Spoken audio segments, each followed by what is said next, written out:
বরগুনা জেলার দক্ষিণে পর্যটক এরিয়া গোড়াপদ্মা, একটা ম্যানগ্রোভ বনের মতো বনাঞ্চল। সেখানে আমরা চলতি পথে, সফররত অবস্থায় চলতি পথে, তাই একটু ঘুরে দেখা। সাথে আছে ফকিরউদ্দিন ইসলাম এবং জয়নাল গাজী বাবাজি। কি মাছ আছে আপনার কাছে?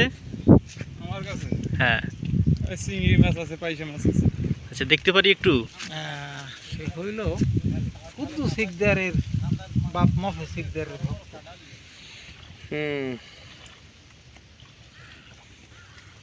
আপনার ওইটার মধ্যে কি মাছ? দেখো একদম বাহ, তাজা মাছ, টাটকা নদীর মাছ। নদীটার নাম কি? এটা হইলে বিষখালী নদী, পায়রা নদী। আপনি কি এটা দিয়ে মাছ ধরেন? হ্যাঁ। আচ্ছা আচ্ছা, আপনি কি খাওয়ার জন্য নাকি বিক্রির জন্য মাছ ধরেন? ওই বিক্রির জন্যই ধরি। এখন কত কি কি মাছ পাওয়া যায়? এই ধরেন 600 টাকা কেজি চিংড়ি মাছ। আচ্ছা আচ্ছা আচ্ছা, ঠিক আছে, ধন্যবাদ। কাঁকড়া মাছ সম্ভবত না? কি বেচতে পারো, কি ভালো মন্দ দেখি। ওই হালার কথা কাঁকড়া, কইয়ে শেষ করা যাবে। আরে বাহ, কাঁকড়া কত করে কেজি? এই ধরেন 250 200। এখানে কয় টাকার কাঁকড়া আছে? তোমার এই কয় পিসে কেজি হয় এখানে?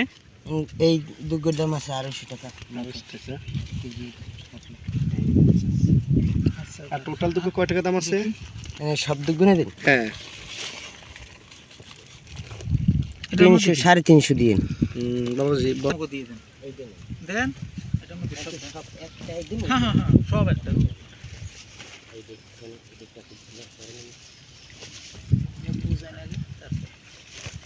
আপনি 350 টাকা পাইছেন? হ্যাঁ জি। কারণ পাইছি কি মানে আনছে একটু খারাপ না। আমরা তো সন্ধ্যায় ছবি উঠলে ক্লিয়ার হয়, মনে হয় ভালো হয়। আচ্ছা আচ্ছা, এই জায়গাটা হ্যাঁ, আমরা এখন প্রবেশ করতেছি পদ্মার গোড়াতে। আচ্ছা বাবাজি, বলেন এটা সম্পর্কে একটু বলেন, এটা কোথায় অবস্থিত বা কি আসে বিষয়? পর্যটন এরিয়া বরগুনা থানা এবং জেলাধীন। এটা একদম দক্ষিণ প্রান্ত। এইখানে হলো যাইয়া ওই বেরিবাগ একটু উপরে, এর বাইরে এটা জঙ্গল এরিয়া। এখানে স্বাভাবিক কিছু মানুষ পর্যটনের জন্য আসে, ঘুরে একটু দেখে, এই আর কি। সাধারণ যে পরিবেশ আছে, এই অনেক সময় অনেকে ছবি তুলে নেয় বা দেখে, এই তো আর কি।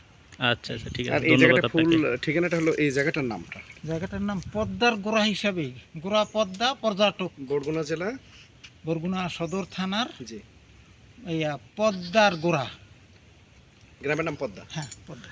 আচ্ছা আচ্ছা, ঠিক আছে। তো আমরা এখন প্রবেশ করতেছি পদ্মার গোড়া ফরেস্ট এরিয়াতে। এটা একটা ম্যানগ্রোভ বন, একেবারেই নদীর তীরবর্তী অঞ্চলে অবস্থিত। বিষখালী নদীর অববাহিকায় অবস্থিত পদ্মার গোড়া, এটা ম্যানগ্রোভ।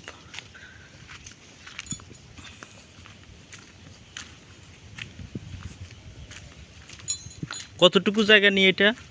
এটা তা বলা কয় মাইল হ্যাঁ করতে 10-12 মাইল তো হইবি। পশ্চিমে আর পূর্বে মিলাইয়া মনে হয় 10-15 কিলোমিটার হইবে আনুমানিক, এর কম না। আচ্ছা, বিশাল। কি কি গাছগুলো এখানে বিশেষত এখানে আছে? কেওড়া, গেওয়া, তাছাড়া সুন্দরীর বাগান আছে। একটু দেখাই দেন ভিতরে কোনটা কাঁকড়া। কি গাছ? এই গাছটা কেওড়া গাছ, আচ্ছা আচ্ছা এইটা গেওয়া গাছ। আচ্ছা, আর অন্যান্য হয়তো বা সেই বাগানগুলো অন্য জায়গায়। এগুলা এগুলা কি গাছ? এটা গেওয়া। আচ্ছা, এটা হচ্ছে গেওয়া গাছ। আঞ্চলিক ভাষার নাম আর কি। আচ্ছা আচ্ছা, আঞ্চলিক নাম। এই কাগজেও গেওয়া লেখে, গেওয়াই লেখে, আর আমরা তো কই গাউয়া।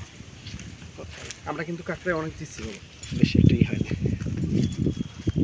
এরপরে জঙ্গলের বাহির কিন্তু জল আছে, নেতা তো অনেক পুরারের মধ্যে। এখন বর্ষার সিজন দেখি একটু কাদা। আচ্ছা। ওই সিজন এমনিতে কোনো পশু পাখি আছে? হ্যাঁ হ্যাঁ, শুকর আছে, বন্য শুকর আছে, বিভিন্ন পাখি আছে, সাপ আছে বড় ধরনের। বড় ধরনের সাপ আছে। তারপর ওই যে টেক্সিয়াল যেগুলো, ওই প্রচুর। শিয়ালগুলো আছে।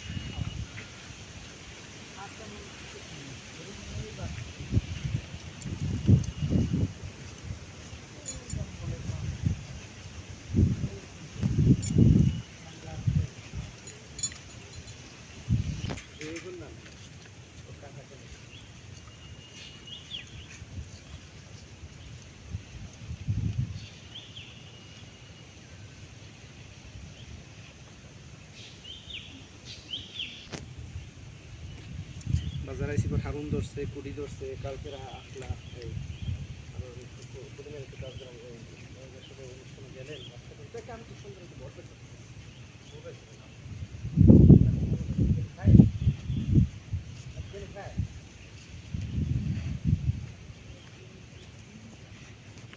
পদ্মার গোড়া ম্যানগ্রোভ বনভূমি বরগুনাতে অবস্থিত, বরগুনা থানাধীন।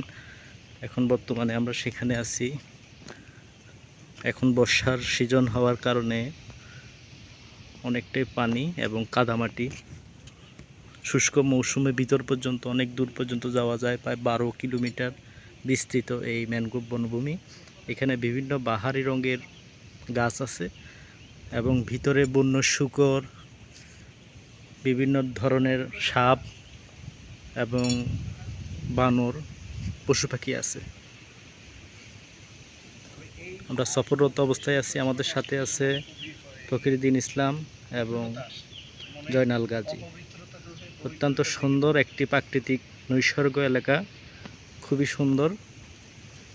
আমরা চাইলে কিন্তু এখান থেকে শুষ্ক মৌসুমে ভিতর পর্যন্ত যাওয়া যায়। হ্যাঁ, এখান থেকে একটু যাই আসো।